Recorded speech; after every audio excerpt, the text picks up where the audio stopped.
Matanon sa nagadayang barangay sa mainland Lapu-Lapu City gipaubos sa training.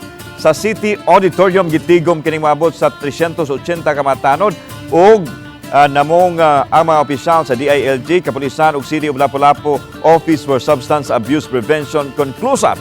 Kini aron madugangan ang ilang kaybaw sa angayan nilang pagabuhaton ilabi na sa pagtubag sa mga alarma nga maprotehian ang ilang kaugalingon apan di usab makalapa sa tawhanong katungod. May mga SWAT personnel usab nga mitudlo kanila sa mga handcuffing technique o kung unsaon pagkusas sa mga dinakpan ug ang lagda nga subayon sa paggamit og excessive force. Karong adlaw ang 220 ka mga tanod na usab sa island barangays ang gipaubos sa training.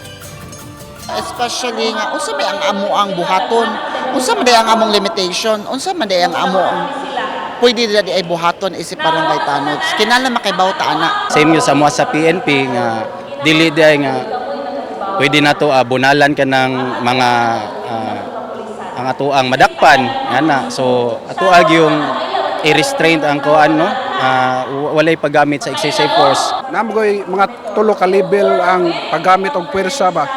Labi na og unarmed siya. So dili siya kinahanglan bunalan og madara og kung naman ko'y mga compliant subject lang nga mosunod ra bitaw kung naay mobadlong